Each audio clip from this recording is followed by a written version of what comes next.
आपका स्वागत और मैं हूं आपके साथ उदय। आज हम बात करेंगे नगर निगम के चुनावी घमासान की, जिसको लेकर सीएम शिवराज सिंह चौहान पार्टी उम्मीदवारों को जीत दिलाने के लिए प्रचार में जुटे हुए हैं। साथ ही जानेंगे ग्वालियर के वार्ड 13 का चुनावी माहौल।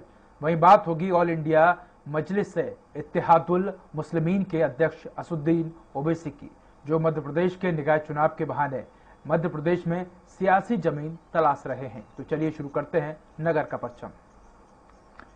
मध्य प्रदेश के मुख्यमंत्री शिवराज सिंह चौहान ने छतरपुर में सभा और रोड शो करने के बाद पन्ना में बीजेपी पार्षदों के लिए वोट मांगे। साथ में वार्ड नंबर 19 से मीना पांडे और वार्ड नंबर 1 से उमा पाठक के निर्विरोध चुने जाने पर उन्होंने खुशी जाहिर की। साथ ही सीएम ने जुगल किशोर मंदिर प्रांगण में एक आम सभा को संबोधित करते हुए कहा कि हम पन्ना को अब आधुनिक पन्ना बनाने जा रहे हैं। पन्ना में सभी प्रकार की सुविधाएं होगी जो एक बड़े महानगर में होती हैं। साथ में उन्होंने कांग्रेस पर भी हल्ला बोला और कहा कि कांग्रेस केवल ट्विटर खेलती है, जबकि हम जमीनी स्तर पर काम करते हैं। हालांकि मीडिया के सवाल पर पानी की समस्या को लेकर मुख्यमंत्री ने कहा कि पन्ना में सभी प्रकार की वैकल्पिक व्यवस्थाएं की जा रही हैं। जो भी होगा हम उसे करने में कोई कोर कसर नहीं छोड़ेंगे।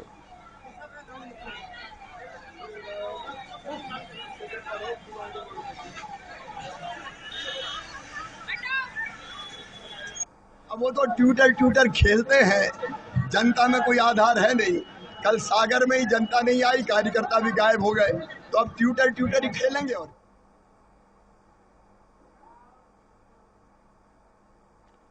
सतना में महापौर प्रत्याशी सिद्धार्थ कुशवाहा के पक्ष में चुनावी सभा को संबोधित करने पहुंचे कमलनाथ ने प्रदेश के मुख्यमंत्री शिवराज सिंह चौहान को जमकर आड़े हाथों लिया। कमलनाथ ने कहा कि 18 साल तक भाजपा की सरकार रही, आप किस बात पर वोट मांग रहे हो? बेरोजगारी पर मांग रहे हो, किसानों की समस्या पर मांग रहे हो? आप किसानों का दुख, किसानों का आंसू नहीं देख सकते। प्रदेश के पूर्व मुख्यमंत्री और कांग्रेस के प्रदेश उपाध्यक्ष ने यह भी कहा कि शिवराज सिंह की आंख नहीं चलती, कान नहीं चलते, मुंह बहुत चलता है। मुंह चलाने में और प्रदेश चलाने में अंतर होता है। मुंह चलाने से सतना स्मार्ट सिटी नहीं बनने वाली है। उन्होंने कहा कि शिवराज जी, आपने महंगाई दी, बेरोजगारी दी, घर घर दारू दी। शिवराज जी पूछते हैं कि कांग्रेस ने 70 साल में क्या किया।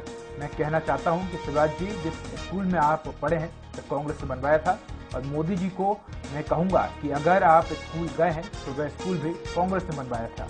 वहीं शिवराज जी, हम आपके नाट्य और नौटंकी और कलाकारी से मुकाबला नहीं कर सकते, ये मैं मानता हूं। वहीं उनकी कलाकारी, उनकी नाटक नौटंकी से मैं मुकाबला नहीं कर सकता। आप जाइए मुंबई, एक्टिंग करिए और मध्य प्रदेश का नाम रोशन करिए।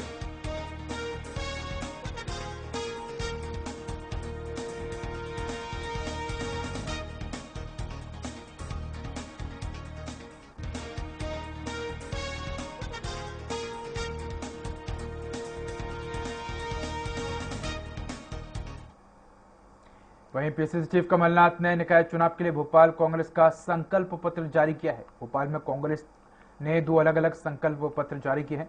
वहीं कमलनाथ पंचायत चुनाव में कांग्रेस को मिली बम्पर जीत और निकाय चुनाव के प्रचार के दौरान मिल रहे जन समर्थन को लेकर खासा उत्साहित दिखे। स्वराज संवाददाता अतुल शर्मा ने कमलनाथ से एक्सक्लूसिव बातचीत की। किसी सीएम कमलनाथ हमारे साथ, अब सीधे बात करते हैं। सर, कमल आज जो है घोषणा पत्र आपने भोपाल का जारी कर दिया है, कुछ इसके अंदर विशेषताएं, स्लम के लिए एक अलग से घोषणा पत्र भी आपने निकाला है। हाँ बिल्कुल, स्लम के लिए अलग होनी चाहिए, बस्तियों के लिए अलग होना चाहिए, वो है, और मोहल्लों के लिए अलग। ये साबित करता है कि एक सोच है कि हम केवल विकास की बात करें। विकास की बात केवल नहीं हो सकती बिना इन सब जगहों को अलग अलग दृष्टि से ना देखने के लिए। ये इसके लिए विजन की आवश्यकता है, पर शिवराज जी को तो टेलीविजन की आवश्यकता है। हाँ, एक होता है विजन और एक होता है टेलीविजन। शिवराज जी तो टेलीविजन वाले हैं, हम विजन वाले हैं। सर, लगातार आप दौरे कर रहे हैं मध्य प्रदेश के, सर कैसे रिस्पॉन्स कैसे दिख रहा है? सर रिस्पॉन्स आपको सर लगातार आप दौरे कर रहे हैं मध्य प्रदेश के अलग अलग, कैसे? बहुत अच्छा माहौल है, बहुत अच्छा माहौल है, और मुझे पूरा विश्वास है कि मध्य प्रदेश की जनता सच्चाई का साथ देगी। सर, पंचायत चुनाव में भी आपको काफी अच्छी रिस्पांस देखने को मिल रहा है। अच्छा रिस्पांस देखने को मिल रहा है। ये आप सब भी जानकारी लेते रहिए कि क्या रिस्पांस आ रहा है। हमारे साथ पीसी चीफ कमलनाथ, आप लोगों का कहना है कि घोषणा पत्र जारी कर दिया है और भोपाल के लिए घोषणा पत्र है जिसमें स्लम के लिए एक अलग जो है वचन दिए गए हैं और कॉलोनीज के लिए अलग दिए गए हैं और साथ में जिस तरीके से दौरे कर रहे हैं उसको लेके भी काफी उत्साहित नजर आ रहे हैं। कैमरा पर्सन के साथ अतुल शर्मा, स्वराज एक्सप्रेस, भोपाल। ग्वालियर में निकाय चुनाव के मतदान की तारीख पास आते ही प्रत्याशियों के जनसंपर्क अभियान भी तेज हो गए हैं। वार्ड 13 में भी चुनावी रंग नजर आने लगा है। देखिए खास रिपोर्ट।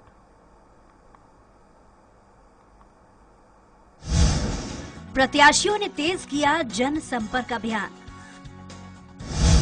वार्ड 13 में बीजेपी प्रत्याशियों को मिल रहा भरपूर समर्थन। बीजेपी ने ज्योति दिनेश सिकरवार को बनाया है प्रत्याशी। पूर्व पार्षद दिनेश सिकरवार की पत्नी है ज्योति सिकरवार।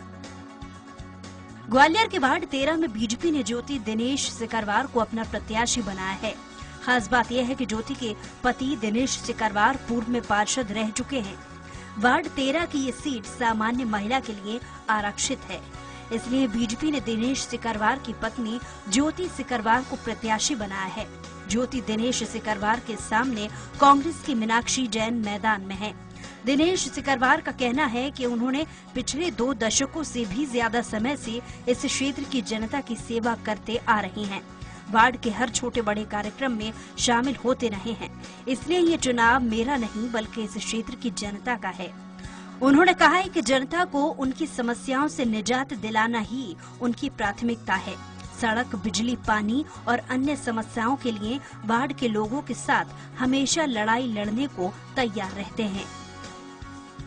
पिछले 20-22 वर्षों से मैं क्षेत्र की जनता की सेवा करता आया हूँ। मैं कोई नेता नहीं हूँ। मैं इस क्षेत्र के लिए, सभी मतदाताओं के लिए, वो मेरे लिए मतदाता नहीं है, मेरी माताएं, बहनें, मेरे परिवार के सदस्य हैं। और जैसा आशीर्वाद मुझे आज तक सबसे मिलता आया है, मैं पार्टी नेतृत्व को, पार्टी को विश्वास दिलाता हूं कि पार्टी के लिए भी और क्षेत्र के सभी वर्ग को, चाहे वो कोई सा भी वर्ग हो, गरीब हो, निर्धन हो, मैं जिस प्रकार से चिंता करता हूं, आगे मुझे शक्ति सब, मुझे 100% विश्वास है कि क्षेत्र की जनता मुझे बहुत बड़ी जीत दिलाएगी और मैं उनका बेटा बनके सिद्ध करके दिखाऊंगा।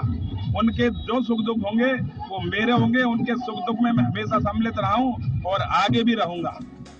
वार्ड 13 से चुनाव लड़ रही बीजेपी प्रत्याशी ज्योति दिनेश सिकरवार का भी ऐसा ही कुछ कहना है। उन्होंने जनता पर पूरा भरोसा जताया है कि उनका समर्थन जरूर मिलेगा। पार्षद प्रत्याशी ज्योति दिनेश सिकरवार का कहना है कि जनता यदि पार्षद बनाती है तो क्षेत्र की सभी समस्याओं का निराकरण किया जाएगा। पार्टी के वरिष्ठ नेता ने जो मुझ पर विश्वास दिखाया, मैं उस पर खड़ी उतरूंगी और मैं अपने वार्ड की महिलाओं के लिए अच्छी साबित होंगी। लोगों का कहना है कि पिछले कार्यकाल में बीजेपी के पार्षद प्रत्याशी ज्योति सिकरवार के पति दिनेश सिकरवार ने पार्षद रहते हुए जो काम किए थे या कराए थे, उनकी वजह से लोगों को तमाम समस्याओं से निजात मिली थी। यही कारण है कि ज्योति दिनेश सिकरवार को एक बार फिर मौका मिलना चाहिए। बहुत बढ़िया पार्षद रहे, हमारे पूर्व पार्षद पहले से भी रहे, बहुत अच्छे पार्षद, अच्छे काम करने वाले हैं जी, और हमेशा जनता की सेवा करते रहे हमेशा। और हम चाहेंगे पूरा वार्ड अमन के साथ है और पूरा साथ विजयी होंगे जी, मैं बता रहा हूँ पूर्ण रूप से। बहुत बढ़िया पार्षद रहे, हमारे पूर्व पार्षद पहले से भी रहे, बहुत अच्छे पार्षद, अच्छे काम करने वाले हैं जी, और हमेशा जनता की सेवा करते रहे हमेशा। और हम चाहेंगे पूरा वार्ड अमन के साथ है और पूरा साथ विजयी होंगे जी, मैं बता रहा हूँ पूर्ण रूप से। जी बहुत अच्छा काम कर रहे हैं। गरीबी रेखा का इनने वो कारट भी बनवाया और वो चम्मल के भी कारट बनवाया। जब भी बुलाओ, जैसे सड़क कई मंदिर अंदिर के काम करा देते हैं ये लोग।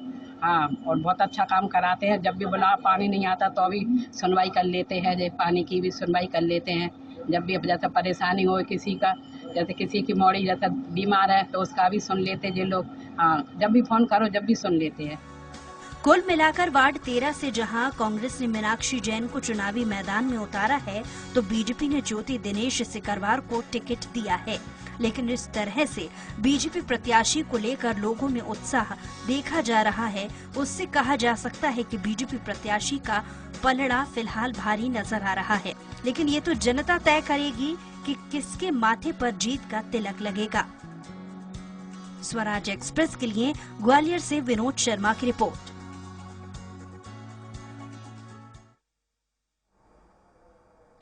तो नगर के परचम में यहाँ रुकते हैं छोटे से ब्रेक के लिए।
ब्रेक के बाद एक बार फिर स्वागत है आपका। मध्य प्रदेश के नगरीय निकाय चुनाव में इस बार बीजेपी और कांग्रेस के अलावा दूसरे राजनीतिक दल भी दम दिखा रहे हैं। ऑल इंडिया मजलिस से इत्तेहादुल मुस्लिमीन के अध्यक्ष असदुद्दीन ओवैसी की पार्टी AIMIM भी चुनाव मैदान में है। ओवैसी की एंट्री से वोटों के ध्रुवीकरण होने की संभावना से इनकार नहीं किया जा सकता है। देखिए स्वराज एक्सप्रेस की खास रिपोर्ट। महाराष्ट्र उत्तर प्रदेश के बाद अब ओबीसी की पार्टी AIMIM की नजरें MP में 2023 में होने वाले विधानसभा चुनाव पर टिक गई है, जिसके लिए AIMIM सूबे में अपनी ताकत बढ़ाना शुरू कर दी है। वह नगरीय निकाय चुनावों के जरिए अपनी जमीन बनाने की तैयारियों में जुटी हुई है। ओवैसी की पार्टी ने इंदौर, भोपाल, जबलपुर, खरगोन, बुरहानपुर, खंडवा और रतलाम में अपने प्रत्याशी उतारे हैं। ओवैसी 28 जून को भोपाल में पार्टी प्रत्याशियों के समर्थन में मुस्लिम बहुल क्षेत्र 80 फीट पर जनसभा करेंगे। यानी मुस्लिम बहुल क्षेत्र में सभा कर ओबीसी अल्पसंख्यक वोटर्स को साधने की कोशिश करेंगे। ओवैसी साहब से हम लोगों ने निवेदन किया था कि कम से कम हमारे शहर भोपाल, जो मध्य प्रदेश झीलों की नगरी है, वहाँ एक बार आपको आना बहुत जरूरी है। कैमरस चौराहा, 80 फीट रोड, अशोका गार्डन पर कौम के रहबर और इस पूरे इंडिया के शेर ओवैसी साहब तशरीफ ला रहे हैं। AIMIM की मध्य प्रदेश में एंट्री के बाद बीजेपी और कांग्रेस दोनों ही दल असदुद्दीन ओवैसी पर तुष्टीकरण की सियासत करने का आरोप लगा रहे हैं। दोनों ही दल के नेताओं की माने तो प्रदेश की जनता असदुद्दीन ओवैसी के मंसूबों को समझ रही है। स्वागत है ओवैसी जी का, और मध्य प्रदेश की जनता भली भांति जानती है कि ओबीसी किस तरह से विभाजन की राजनीति करते हैं और बाकी के दल किस तरह से उसके टुकड़े टुकड़े गैंग के भागीदार हैं। मित्रों, स्पष्ट रूप से मन बना चुकी है जनता भारतीय जनता पार्टी को जिताने का। अब चाहे ओबीसी आए चाहे केजरीवाल। देखिए, मुशायरे के जैसे काम करने आ रहे हैं। वही साहब को सुनने शायद लोग जाएंगे, वक्ता के तौर के ऊपर मुशायरे में जैसे लोग जाते हैं, लेकिन वोट उनके नाम पे कोई नहीं देगा। वो अपना यहाँ समय खराब करने आ रहे हैं, जनता का भी समय खराब करने आ रहे हैं। उन्होंने क्या किया हैदराबाद में जनता जानती है और जनता को बताया भी जाएगा। AIMIM अध्यक्ष असदुद्दीन ओवैसी ने अभी से विधानसभा चुनाव लड़ने के संकेत भी दिए हैं। हालांकि मध्य प्रदेश के सियासी जायके में ओवैसी कितना तड़का लगा पाते हैं, ये वक्त ही बताएगा। भोपाल से स्वराज एक्सप्रेस के लिए अतुल शर्मा की रिपोर्ट।